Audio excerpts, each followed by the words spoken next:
from a psychological perspective, it's been tougher than I expected putting the story out there. And in fact, when we spoke about it, I was really comfortable. And then when I went for my induction, we were shooting a trailer using the cameras within the cars, doing a piece as we were driving. And it suddenly became really real. Now, I don't get nervous in my business world. When I played rugby, I never got nervous. One of my strengths was always being able to control that. And for the first time ever, I got really, really nervous. And it was suddenly, it took me a few days to figure it out. It was the anxiety about, crikey, there's a lot of personal information that's going to be visible to the outside world. It took me quite a while to get over that initially. I don't mind saying. Yeah, I can understand that though, because it's an identity piece too, isn't it? Like you sort of have this image of how people see you, and then you're sharing some vulnerabilities. And none of us like to share our vulnerabilities really, like, you know, unless it's to those that we're really close with. So it's the thought of that, and it can just feel far worse than the actual reality of it, you know. So I think it's very understandable that you kind of experience that. What was really nice was the warmth I got back from everyone, though. I was bombarded with messages with people applauding it. And I know social media can be spoken about as quite a toxic and a hostile space. For 2 weeks, we saw the very best version of it. And that was lovely. That helped me get through it, yeah. Yeah. That's it. Probably just give you more nearly motivation to keep sharing, you know, and to keep on as well. Indeed. Jordan mentioned, obviously, you've been, what is it, like nearly 12 weeks in?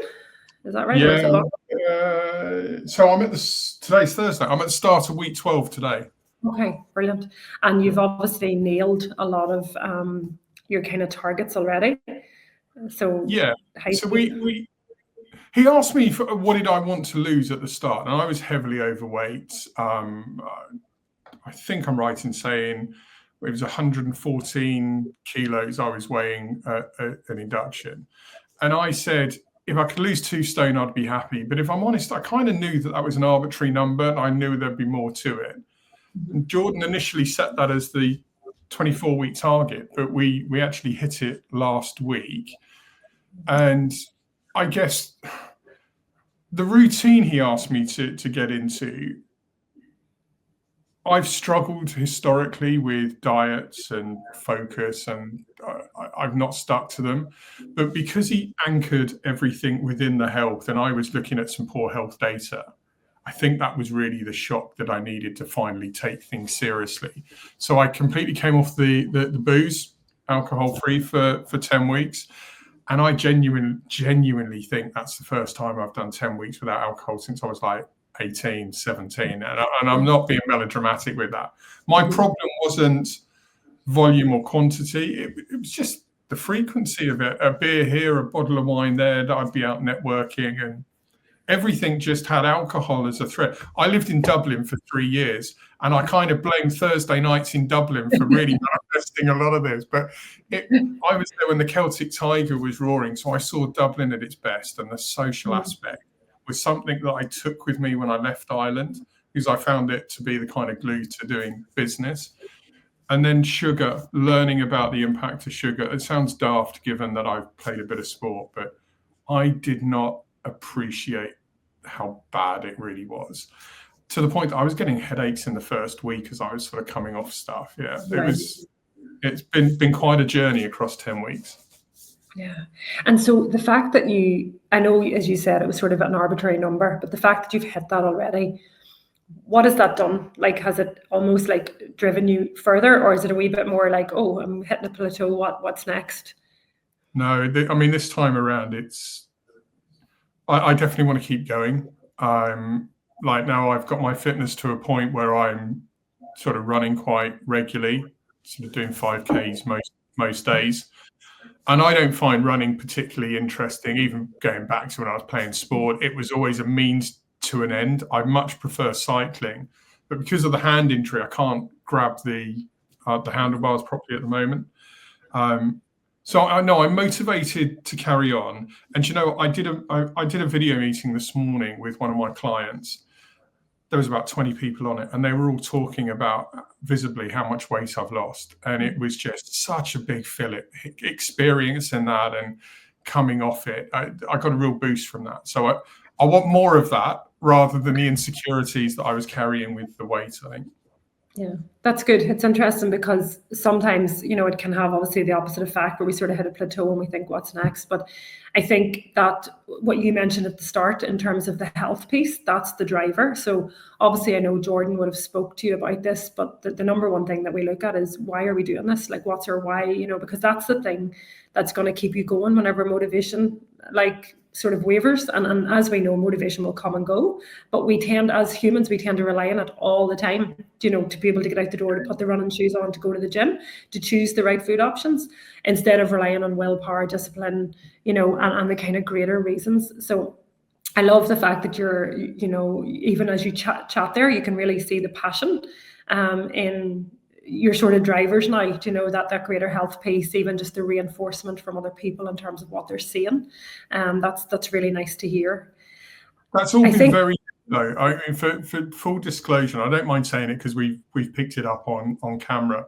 I started this year in a really bad place. My blood pressure went through the roof. I was level 2 hypertension. I was specifically 145 over 120. So they were talking to me about medication, and I really didn't want to be taking medication. It sounds really stupid, but I was viewing that as, I'd almost viewing it like a bit of a failure that I'd not managed my health. And then I had distractions with the business, which sounds stupid that I focused on the business rather than my health, but I didn't want to face the blood pressure part. And then when Jordan and I started talking, probably August time, he told me a story and he didn't realize what it was really saying to me. He spoke about one of his clients who was a type 2 diabetic, didn't want to be taking medication, and through the program had undone all of that and was now living really healthy away from type 2 diabetes and not taking medication. So that was the point I suddenly thought, well, okay, if I can replicate that, that's going to be great. But I told nobody about how bad my blood pressure was. And I know this is absolutely not the thing to do, but I was so worried about how bad it was that I was like, I'm just going to ignore it. And then I mentioned it to Jordan probably about 4 or 5 weeks ago, and he forced me to do a piece to camera talking about it, which is the toughest. I present all the time, Kelly. I'm quite happy to do it. I do a lot of TV work, but it was the toughest video diary I've ever done. But afterwards, having acknowledged it, I knew I had to then sort of do something about it. The bloods were all tested last week, and I'm now back to a normal level of blood pressure through the work that Jordan's been doing. So that's given me a really big fillip, because I'm now looking through the lens of being around for my kids and being able to keep up with the kids. The thought of not being able to do that was really that was the thing that really panged with me, and thought, I've got to take it seriously this time. But isn't that incredible what you've achieved in that short period of time? Oh, that is no time at all, like 11, 12, no time at all.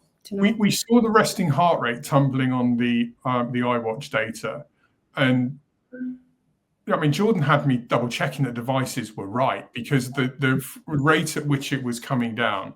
I mean, my resting rate at the start of the year in January, it was up at 87 beats, my resting heart rate, and it's now down to 59, right? Yeah, so not my active rate, my resting rate was right the way up. And now it's 59. So again, all in 10 weeks. I do wonder, I used to have too much coffee, way too much coffee, like 7 cups a day. So Jordan's spoken to me about being overstimulated, then the sugar, the poor diet. I wasn't active. I mean, if ever there's an advert for how bad it can be, I was living it.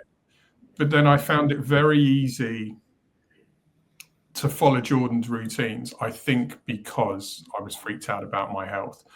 I've looked at it as a sliding doors moment. I was finally ready to do something about it, and I was in the right place at the right time to get his advice, is really how I've sort of looked at it.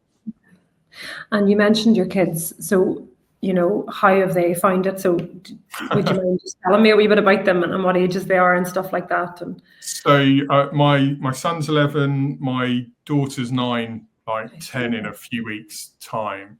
They're absolutely made up. They've done pieces to camera about it. They've referred to me as when Daddy was fat, But Okay.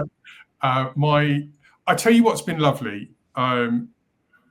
They've come on the journey with the food with me. Like my 9-year-old has been trying all of the recipes and absolutely loving the food that sort of Stephen's been recommending that we eat. So seeing that has been great. I was the hypocrite. I knew sugar was bad for them, wouldn't let them have it, but then I was eating all the rubbish myself. And now I'm not being a hypocrite. We're all doing the right stuff together. We're seeing all the benefits from it. Their energy levels are up as well. It's brilliant. That's a massive thing that I would chat through with clients is that aspect of support network around you, because we can all be really highly motivated and driven at the start, obviously, and when we're getting results, it just kind of in turn just keeps us going. But then it's the bigger picture, longer term. And if your environment is supportive, which it sounds like yours is, that's a massive driver for long-term success. And obviously that long-term piece is what we really want in this program.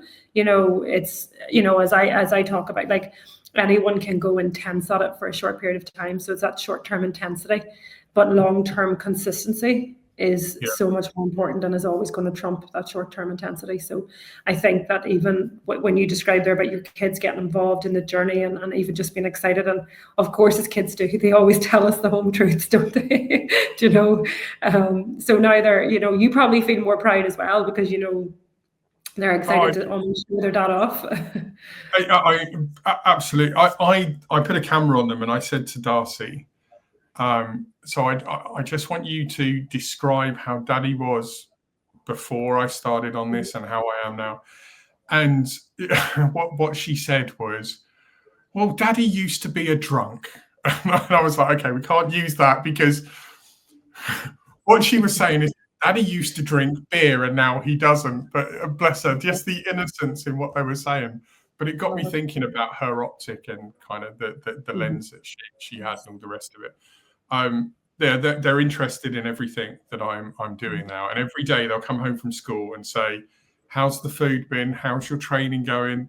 They ask me every single day, which is lovely. Yeah, they're very invested in it. And on the support side of it, I got very lucky with my wife is incredibly supportive. So when I sat down with her and I had my check-in, and my visceral fat levels were really quite alarming. Like Jordan had to do a bit of a job in stopping to freak out because it was very bad.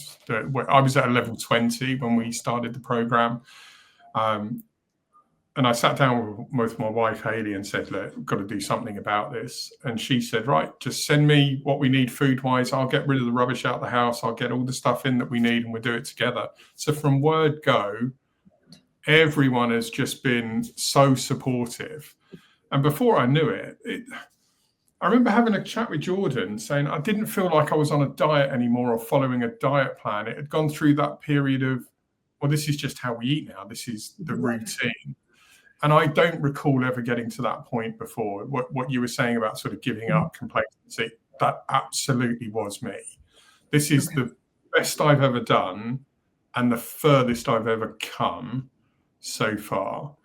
I still have things that I do worry about. The injury, we were briefly talking off camera. Disclosure, I had 2 full knee reconstructions, which stopped my rugby days. And every time I feel any pain in and around the knee or my right hamstring, Jordan has to endure me asking a million questions about, is this the right thing that we're doing? And I don't think I've ever got over the trauma of what I had to go through. So the first time I did my knee, there really wasn't the corrective surgery there is today. It was all about rebuilding your quads and sort of supporting the knee. And it was such a long journey back. And then the second time I did it, I got lucky that the surgeries had come on leaps and bounds. So I had the full corrective surgery and it's all been built. But every time I feel my knee, I sort of panic a bit that something's happening. I've never really been able to get over that. And then my first thought whenever I injure myself is, if I don't train, the weight's going to come back on. I'm going to undo the hard work. And I find myself panicking about that and wasting so much energy on it. And I'm not quite sure why I'm like that, because in the business world, I don't really panic about stuff. I hold it together, but for some reason, injuries trigger me.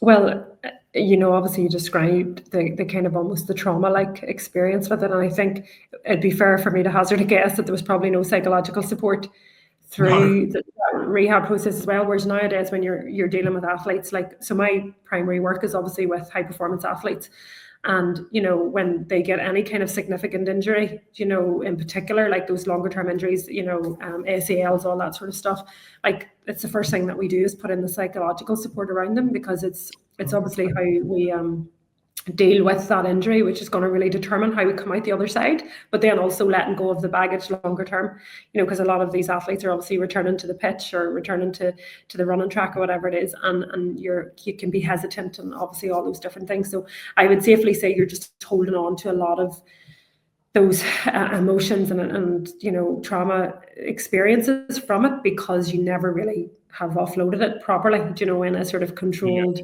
setting, and that's a whole piece in itself, so I think it's fair to say that. The other thing as well is, like, you can see, you probably remember almost the pain or the discomfort from it, and so when you do get any kind of slight niggle or anything like that, it's just triggering those responses back to you, so it's triggering those emotions, and you're nearly panicking, thinking, oh God, I don't want to go back there, because it was such a probably life-defining injury each time, and probably significantly affected so much of your life in different ways, whether it be sport, personal, all that side of it, that there's just a strong connection there with whenever you feel that wee aspect of a pain or a niggle, that you're going to automatically bring up those negative emotions. So it's almost like trying to teach yourself a new story around that, CJ, is a big piece of work. That's really interesting. And you're absolutely right. Those two injuries are vivid in my mind now. The first time I did it, I think I could correctly map where all the players were around me at the point of impact. And I remember being in the ambulance, being driven off, and I had to go over speed bumps, and I can feel all of that. And we are talking, gosh, I mean, we're 2023, 2024. So, I mean, this is going back 35 years, and I'm still thinking about it vividly. So yeah, it's a good point. Interesting, very interesting. It makes sense. Like, a lot of our life experiences shape who we are now. Things that happen to us in our childhood in different stages, and unless we ever deal with them, they really, affect our sort of behaviour and our actions now. So I think that's a massive work on piece. But one thing that you mentioned there that I'd love to just discuss, because it's something you can actively do now, is, you talked about, like, in business and work and stuff, you don't panic, like, you're super controlled, super, I suppose confident in that environment, Yeah. Whereas when these other things happen, you nearly start to overthink them outside of that. Well, I'm sure you've heard of it, the circles of control. We talk about control the controllable. It's a cliched saying, but it's so effective. And I think what I'd, really encourage you to do is, when those different things are happening in life, or around injury, around training, food, whatever it is, I want you to sort of think about which circle would this sit in. And when I talk about which circle, so we've two circles. We have one which I define as red, the red circle, and it's things that we can't control or influence. Okay, so other people's opinions, or the weather outside, or being sick, like, obviously we can influence, maybe minimize the chances of being sick by how we eat and taking care of ourselves, but sometimes we get a cold and we don't know where it came from, versus the green circle, which is things we can control and influence. So obviously that's your preparation, that's your hydration, your nutrition, what time you go to bed at, how you manage stress, your mindset, warm-ups, things like that are all things that you can control and influence. But for a lot of people, when they overthink things or they get into that wee bit of a spiral, it tends to be things that sit in the red circle that actually take their attention, but yet they can't do anything about it. So we're actually draining ourselves physically and mentally of energy. So I always encourage clients to stop, check what it is that you're thinking about, and ask where it sits. Can I do anything about that right now? Yes? Okay. What's my action? Take your steps. No? Okay, I need to just actually mentally and physically set this down, because we tend to carry a lot of that burden and baggage along with us. So, for example, even with your previous injuries, unfortunately, they were in the past. You can do very little about them now. So they essentially sit in that red circle. It's you have to trust now that your life is in a different place. You're taking better care of your body. You can't, stop any potential injuries from happening, but you can certainly take control around factors that will minimize those chances, So Yeah. it's really about putting your attention into things that you can control and influence rather than letting it be swayed all the time to those that you can't. It's really interesting because in the business world, I'm a real problem solver. So if something happens, it's okay, how are we going to fix this? And it's all about sort of wrestling back control. I said on a video diary last week that I'd learned about myself that when I don't have control of something, I'm the worst version of myself. It's something I do recognize. So it's really interesting what you're saying. And I've been trying to take some inspiration from the sort of TV explorer Ed Stafford. He said something which I found quite profound, that if you learn to accept your environment, it kind of takes away the problems. It can't own you. So I've been trying to be more of accepting of the environment. But I like what you were saying about the circles and the definition that goes into that. That gives me something objective and tangible to think about, to then put the positive thought behind. Interesting. Yeah, and it's a great tool even to use in life in general, and even with your kids if they were ever experiencing anxiety or anxious thoughts or doubts or lack of confidence. It's a great way to kind of frame it as well, because we get to see where our thoughts or intention is going, and when we realize that we're, for the most part, we tend to put so much energy into things with no control and influence over.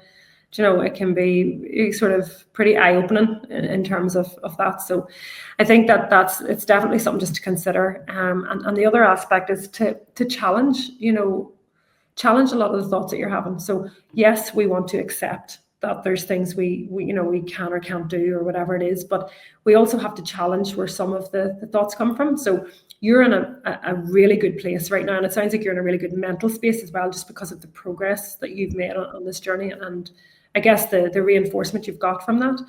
But there can be stages where you may hit a wall, or like even, just different things, think, can I do this? Or is this going to hold me back? And that's where you want to just challenge those thoughts. Well, where is this coming from? Is it fact or is it fiction? And many's the time, it's even if you think back to your playing days in rugby, there probably wasn't much psychological support around the team those days either. Whereas thankfully now we've come a long way, but it's that aspect of, a lot of the time we don't challenge the thoughts, and it's just fiction, it's narrative, it's our feelings taken over rather than actually looking at the facts. Well, actually, this is what I'm doing now, or this is the markers that I've hit now. And I just think that's an important wee aspect to kind of tie in there with that circles of control as well. We need to always sort of factually check the kind of thoughts that we're having.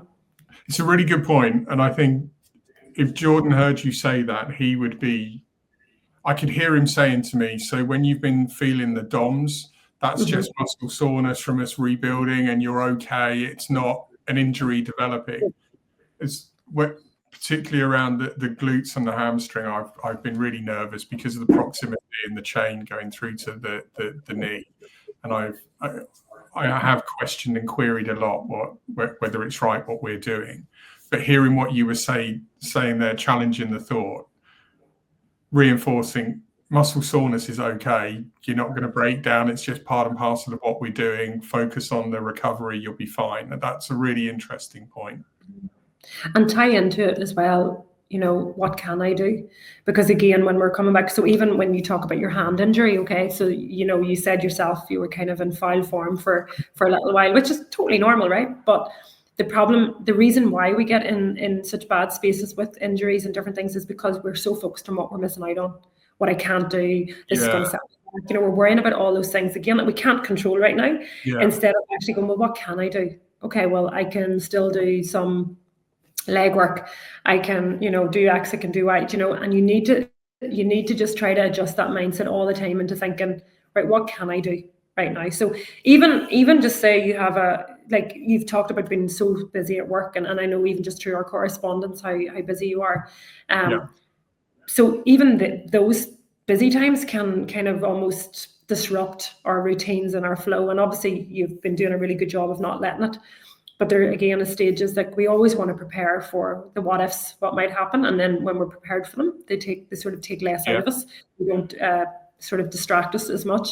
So again, it's just thinking about, well, what can I do? So I don't have the same hours in the day today because of, 2 extra meetings penciled in. Well, what can I do? Do you know what? I could do 10 minutes of mobility as I'm brushing my teeth or whatever it is, rather than, and things like that. So no matter if you get sick, if you get an injury, if there's different distractions going on in your life, try to get yourself to focus on what you can do rather than worrying about what you're missing out on. It's a really good point. And I've definitely done too much of that. I know I've wasted mental energy on the what ifs. This December's my busiest month of the year in the business that we do. Like, big social media marketing agency. We've got all the consumer brands deploying like 80% of their ad budgets, right? It's crazy busy. So I'm time poor at this time of year. And then when the injury happened, my first thought was all around everything I'm not going to be able to do, everything you were saying, despite Jordan trying to bring my mind to a point of, well, this is what we can do and this is what we are going to do. So he had me going out with doing walks with a weighted rucksack, carrying the weight that I'd lost. I had a 10 kilo kettlebell in the rucksack. And I don't mind saying, when he first asked me to do it, I'm thinking, oh, this is a doddle, I'm doing this. At the end of the week, I'd lost weight. And when I saw on the scale that the weight had gone down, I felt like such a fool with all of the energy that I'd wasted, the fretting, the worrying. I need to learn to trust the process, and I need to learn to focus on what I can do, like you were saying. Interesting. Even that word trust, though, I think that's the piece, isn't it? And that's where everybody tends to go wrong. Not just trust in the process, but trust in yourself. Because I think, I know it might sound a bit crazy, but sometimes when it's not, the routine isn't as rigid, or, it's not set out the way it was helping us achieve our goals, and we have to sort of take care of certain things ourselves, we doubt ourselves a little bit, and we don't necessarily trust ourselves just to be able to stay on track. And I think we have to trust the process, but it's so important that you trust yourself, that you know what you're doing, and that if anything hijacks you in the next wee while, it's okay. Trust yourself to choose the right decisions, or to make the right call, or to reach out to the right people on this program to support you, or any aspect of life. So that word trust is really, really important here, and especially as you're approaching the festive period as well, because obviously that's a massive thing for everybody right now. There's a lot of different kind of demands on us, a lot of interesting sort of opportunities, we'll put it, and obviously tensions and all of that. So how do you sort of envision yourself tackling this next few weeks? No, I'm a little nervous about it, and I'm sure I've spoken about it way too much on camera because I'm nervous about it. I've had some pretty destructive habits of old, like with food and stuff. And it's that trust bit, thinking that I fear I'll indulge at Christmas, and then that will become the new habit, and in the new year, not sort of get back on the straight and narrow, as it were. But you hit the nail on the head. Christmas is such an important time, and in my household, it's massive. And we're hosting the whole family this year, so there will be, I think there's a whole load of us on Christmas Day. There'll be bottles of wine and all sorts going on. My mother-in-law, bless her, who does watch every one of these, so I'm going to choose my words carefully, because Val, I love you to bits, but she does turn up with lots of biscuits and chocolates and cakes. The kids love Nanny Val when she arrives. She's like turning up with treats. And I've loved all of the sugary stuff. And it's, again, am I going to be able to make the smart decisions at the right time? Not to deprive myself, but once we come out of Christmas, getting back into that routine of doing what needs to be done. That's probably the one element I'm quite nervous about. And I think it's fair to be nervous about it, CJ. You're only 12 weeks into a sort of lifestyle change, so Christmas is just maybe feeling like it's coming about a wee bit too early in that regards, whereas if you'd maybe 24 weeks over you'd feel a bit more confident about your ability to make those decisions. But the big thing for me is not feeling like everything is restricted. Yes, of course, we don't want to, necessarily eat 24 sweets out of the 10, maybe we'll only have 5, but it's about making sure that you're not putting yourself in such a restrictive place that you end up nearly binging, do you know what I mean, later Yeah. on, or when everybody goes to bed and stuff. So it's almost giving yourself permission to enjoy the time, but still be Okay. able to do it in a controlled manner. And obviously you have to make the decision what's right for you and what you need. So some people need to stay totally cold turkey on it because they don't trust themselves. But the piece that I really want to work with clients on is enabling them to trust themselves, to make, to go and enjoy that slice of cake or whatever the dessert is, without feeling guilt. Because I think guilt is one of the most horrible, emotions or feelings that we can experience. I mean, that definitely speaks to me, and it's definitely the guilt element. And I guess it's possibly not helped by the docuseries. I've said it to many people that when I was asked about how I felt when I put all of that information out there in the first episode in the trailer, there was part of me thinking, well, okay, yeah, it was tough. The only way I'm going to come out of this positively and saving face is if I've gone through the transformation. So sometimes when I'm looking at, well, can I have this or can I have that? There's the guilt of, am I letting the docuseries down? Am I letting the end goal down rather than bringing it back to my health, my journey, my focus? So a lot of what you're saying is resonating for sure. But that's a question I want to probe a bit more, because what is the end goal for you? Like, what do you want your life to look like? And as I talked about, this idea of long-term consistency trumps short-term intensity. That's the bit that I fear sometimes when I have these conversations with clients, is that we all can do this for whatever length of time. And as you said, you've the docuseries to think about as well. But what do you want your life to look like? Like, do you want your life to include a glass of wine or a beer or whatever? Do you know what I mean? Do you want it to include, or? Oh, yeah, without, I really like a nice wine.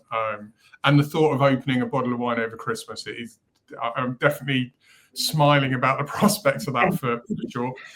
What do I want life to look like? Well, some of my relatives they're really inspirational. My wife's relatives, they're incredibly active. They ride silly miles, like going out and doing 70 to 125 miles regularly.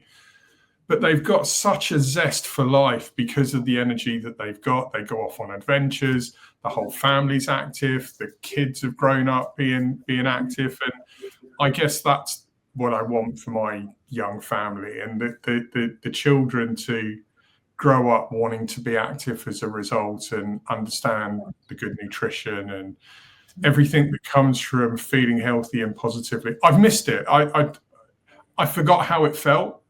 I really had forgot how it felt. So it's been a bit eye-opening the last 10 weeks, sort of remembering stuff and getting my energy levels back, whether I'm in the saddle on the bike for a couple of hours or out running. I've missed all of those feelings and the endorphins, the positivity that comes with it. But the real driver for me, last summer, I was playing football with some of the dads and all the other kids, really good friends of mine. And Kelly, I was exhausted. Couldn't keep up with anyone. The whole point of this for me is to try and be able to outlast the kids when we're doing stuff, so they tire before I do. That was one of the things I said to Jordan last week.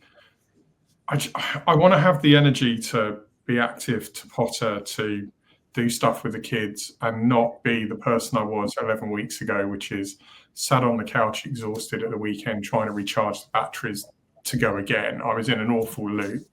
My moods were awful. I think my wife would be really brutal with you that I was moody. I was tired. I mean, if you look at the footage of the episode 1, I looked grey. I was underhydrated, undernourished. And then within about a week, I had all this colour come back to my face because I was getting the right multi-nutrients in.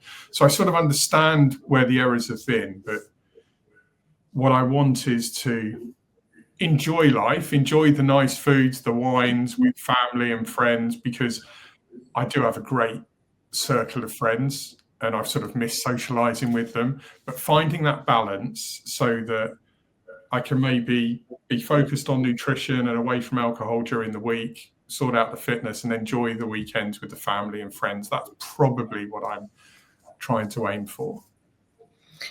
And can this Christmas period be, almost a little trial for yourself to prove that you can do that in a balanced way? Yeah, I think so. And I think in my mind, I've been trying to convince myself of that, because I've spoken about it so much. I've spoken about it too much, so I'm conscious that there's something there. But yes, is the short answer. So, what are the potential barriers then to sort of achieving that? And I suppose the big pieces we have to, you mentioned you're very solution focused in work, so that's what we have to become in this environment too. Yeah. What's the solutions, or what are the proactive steps that I can do that enable me to still enjoy my family and friends time, but still feel like I'm on track for my kind of greater fitness journey? Yeah.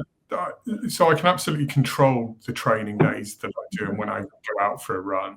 So that where I haven't been able to lift the weights at the moment because of the hand, one of the levers we changed straight away was I now walk the dog every morning. And she's only a puppy, a year old. She didn't used to get walked every day because she was quite young.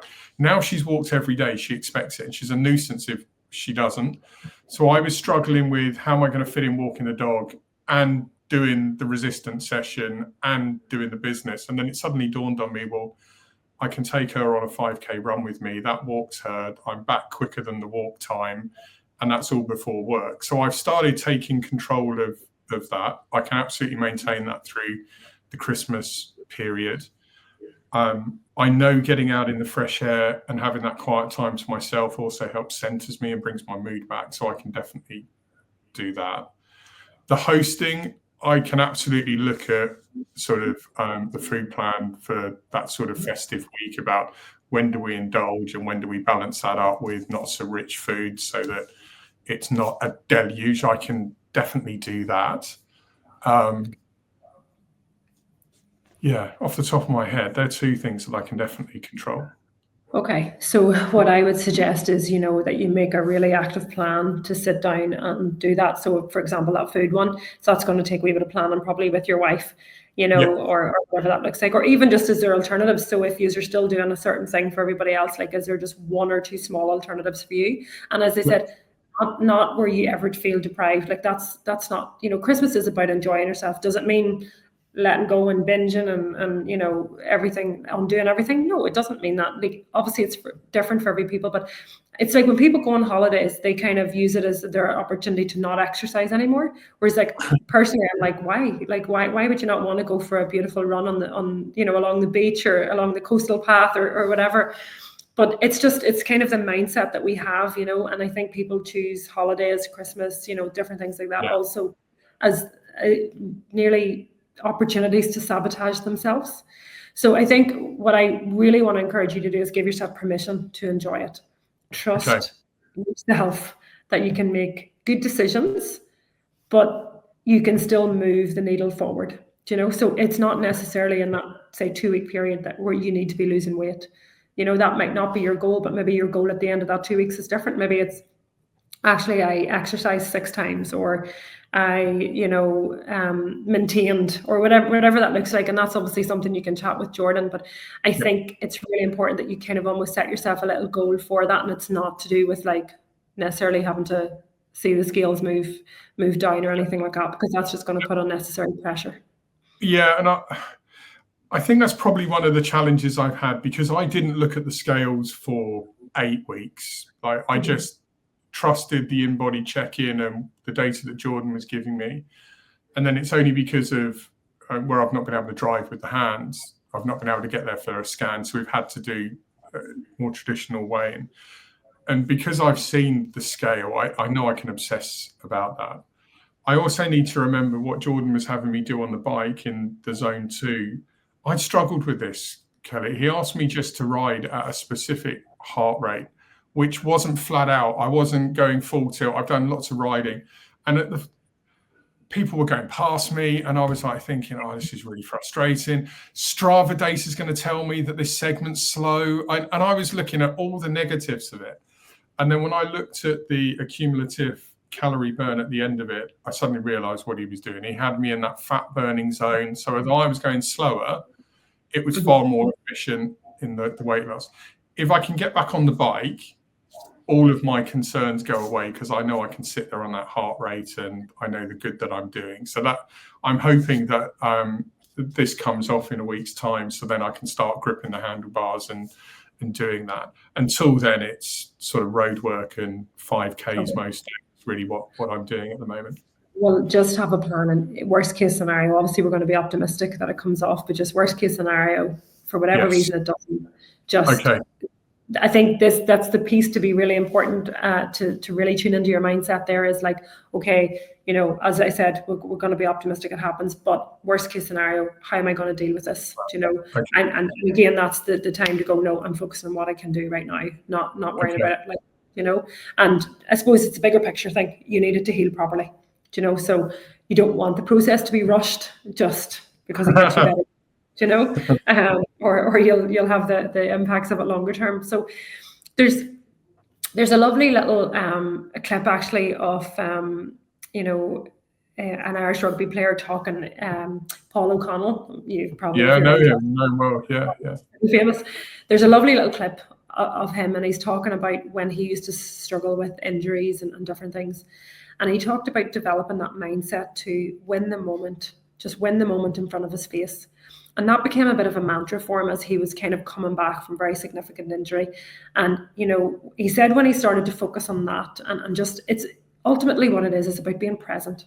You know, we know the word present, it's a buzzword, you know, it's massive, but it's actually so relevant in all of our lives. Like, are we present with our kids? Are we present in our work, you know, in our calls? Are we present when we're choosing to exercise and we're not thinking about, is it over yet? You know, are we present when we're eating our food? So the more we can be present, the better choices we can make, the better we feel. And he talked about this element of just winning the moment became his mantra because he was always struggling and he was always thinking about everything he was missing out on, everything that he couldn't do. And in turn, it obviously made him just a much better leader, a much better player, you know, and much better person. And I would share that wee video. It's only a wee short kind of like minute and a half clip with clients, but I would forward it on to clients a lot just because you can see a lot of it really resonates with them, that idea. So the one thing that I would encourage you obviously is to be present, and that's why I talked about the circles of control earlier. But I do want you to keep that mantra in your head as you navigate the Christmas period. Can I win this moment? You know? And that's not being strict and saying no to everything. That's not what winning the moment is. But it's like, can I set this bottle down now after 3 glasses? Do you know what I mean? Or can I, whatever it is that you decide, you know, I think that's a lovely little mantra that you can kind of keep. No, I like that. I like that. I'll be interested to take a look at it. I think in the business world, there are definitely moments where I can be better and how I react and how I consider stuff. So I'm interested to take a look at that. I'll forward that on after this is over. I'll WhatsApp it to Jordan and then he'll be able to send it on to you. Yeah, probably. Fabulous. The other thing, just that, you know, obviously you talked about being sort of a former rugby player, and then you're probably trying to even develop that mindset now of being an athlete, you know, again, or, you know, Jordan obviously talks about athletes. How is that? Do you enjoy feeling like an athlete again? Or the first time he said it to me, I was like, what? It was almost imposter syndrome. I was thinking that ship sailed. But ever so slowly, I'm starting to believe it again now. Now I'm back running, and I did a 7K the other day, and I carried myself quite well. That was really a kind of milestone moment again. And about 3 weeks ago, I did a 26-mile ride on the bike. That was the sort of first milestone. So getting back to those distances and an element of endurance has been encouraging, and that's probably the first time that I've started to believe what he's been saying. And it sounds daft to say that because I've met so many people face to face now who have gone through the 24 weeks and are transformed. I've got to know them. I've heard their stories. I can see what's happened to them. But there was still an element of, that's for them. I didn't really believe I could get back if I'm being really candid with you. Yeah. No, and that's again, because of the different stages and different things that have happened in our lives, and sometimes just that word athlete makes us think of 20-year-old super fit, chiseled Yeah. people that we see on TV. But I think, you're describing there just those little milestones between the running, the cycling, stuff like that. And obviously then you've hit markers from a weight loss perspective as well, and even just the internal aspect of it. I suppose a question that I would have is, would you ever, you spoke about why you wanted to do this and the greater kind of drive, right? And a lot of it was for obviously the health, but for other people, for your family. Yeah. Would you ever consider now, because obviously you're a former competitor, would you ever consider wanting to do some sort of little challenge, whether it be a cycle, a run or something else? No, I would. In fact, 5 years ago, probably a bit longer, I did some charity riding, and then I sort of had 6 weeks where I put myself through hell, going from nothing to hit the 1,000 miles ridden. Like I rode through my legs being shot. A family member had donated some money and she had no money to give. And when I saw the amount she was given to this cancer charity, I was like, right, I'm going to drag myself through it. But it was such a miserable physical experience that's why I stopped riding. I'd kind of done too much. I was really pleased with the charity stuff, the donation, but I was then exhausted.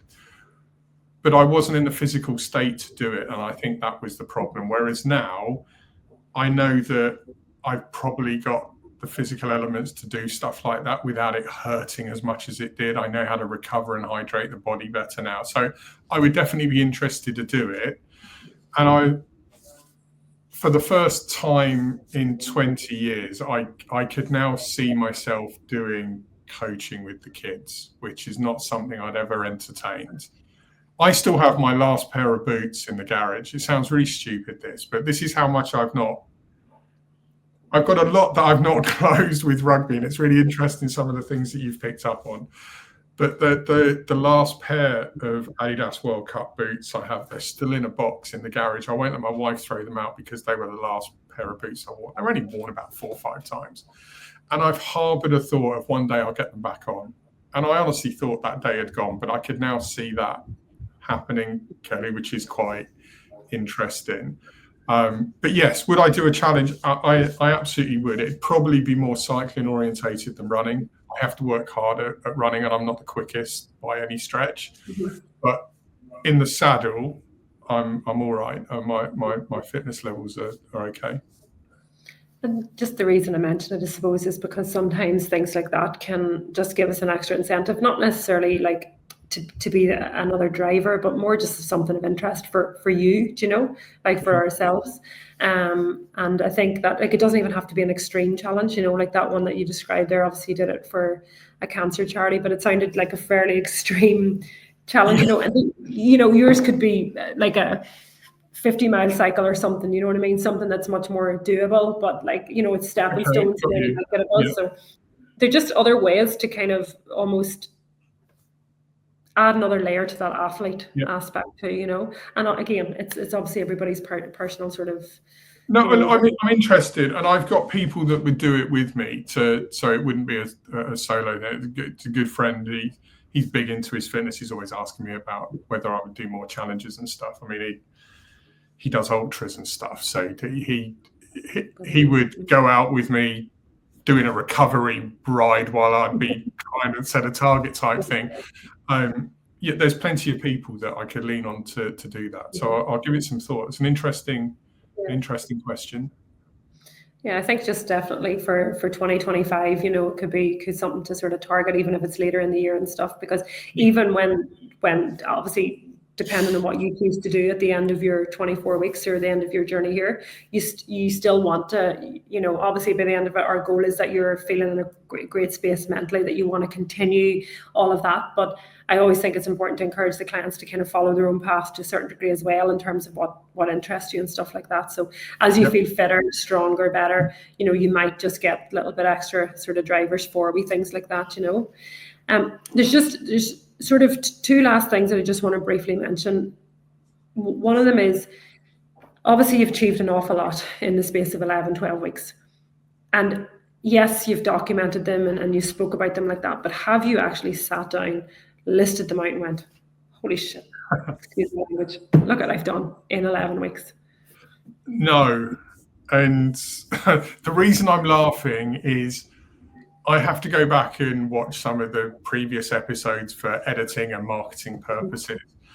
There has been so much that Jordan has told me, and I've even answered him on camera, but I'd not heard it. It hadn't gone in. And I go back and look at some of the footage from weeks 1 through 4, and it's almost like I'm hearing it for the first time. And then when Jordan's regularly talking to me about the weight loss and what that means, the impact, and having to remind me, and it's only when he's told me the third time that it starts to go in my noggin. I don't know why. I'm a real contradiction, Kelly. I know I have a personality that craves attention and accolade. I know I have that. But then when I get praise, I feel really awkward in receiving it. And I can find myself shutting down. Like, people could be saying the nicest things to me, and sometimes they think I'm being rude because I'm not responding, because I don't quite know how to respond to them. So I sometimes don't hear the good stuff going in. I think Jordan's tuned into that because he's constantly reminding me of this. But no, I have not documented everything I've done. And I love that he reminds you, but I want you to remind yourself, because, again, it comes back to the circuits of control piece. Like, you have to see what you've done. You have to see the journey you've come on. And as trivial as it sounds, if you take pen to paper and some evening, as soon as you get a minute, if you literally just jot down everything that you've achieved, not just, from the metrics point of view, but feeling like you're shifting your mindset, like the relationship with your children, those different pieces, they're just a great, powerful tool to have when you're navigating, say, a Christmas period of time or another time that maybe becomes challenging or difficult. And it's also just very important, as you know, CJ, like it's brilliant to get compliments from people. It's brilliant to get lovely well wishes, but we actually have to see it in ourselves. We have to. It's the only way to build true self-esteem, true confidence, and that's how we build that trust piece. So we can all have state confidence in certain areas, or certain situations we're confident. So you're probably very confident in work and in different things. But when it comes, as you said, to maybe people giving you like those wee pieces of compliments or whatever, like you become uncomfortable, and that just shows us that it's maybe not your natural sort of personality to do that, So that's why I really want you to see it yourself. And the other wee piece with that is, like, especially over this Christmas period, so I'm jumping back here again, but especially over it, perhaps at the end of every day, could you literally just ask yourself one thing that you were proud of yourself for doing that day? As in just to remind yourself that even when you're enjoying yourself, you can still do things. And maybe it was just that you trained that morning and you didn't really feel like it because you were tired, or maybe it was because you were like, actually, I only drank half the bottle of wine instead of the whole bottle, or whatever it is. But just it's a technique that we use in the military called Hunt the Good. And they use it obviously to build resilience in their soldiers because of obviously the different horrors that they see. But it's a brilliant technique that we can use every day in life. And it's similar to gratitude. But what it does is it will help you see that you are still on track, and it will help you keep building that trust in yourself and the process, even in these kind of times when, there's so many different things coming at us and lovely temptations and stuff. So I'd really love you just, if you could get into that habit of, at the end of every evening, or even if it's first thing in the morning and you reflect back to the day before, just one thing that you were kind of proud about yourself, or a decision that you made, or something that you felt good about, and I think that'll be important, Yep, I can definitely do that. I shall make a note of that. Brilliant. So we're just really trying to build tools longer term, and I think that's really important, that anything that I discuss here today, it's not just about a quick fix. It's about developing that mindset that no matter what situation you're in, whether it's 6 months' time or whether it's 2 years' time or 6 days' time, that you're starting to build your tool bag, essentially, and that's how these work. So fascinating. You give me so much to think about. This has been brilliant. Thank you, genuinely. You've given me some things to think about, and certainly some areas to work on. So that's brilliant. No, I'm like glad that I could help. But like, if you've any questions, you know, I know how busy you are, but if you've any questions, or you want any follow-ups, like, don't hesitate, just to drop an email, and we can schedule things in. You know. Thank you. I should probably do that, because you've given me a lot to think about. You've definitely you've resonated on so many levels. This is what happened when I first started talking to Jordan.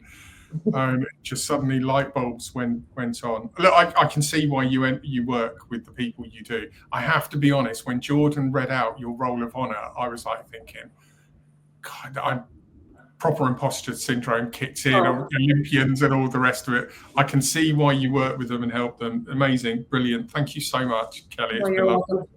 No, it was lovely to chat to you. And listen, I really hope you enjoy the next few weeks. And more than anything, I hope you get good news on this hand next week. Thank you very, very much. I appreciate that. You have a good afternoon. Take care. Thank you. Take care. Bye-bye. Bye-bye.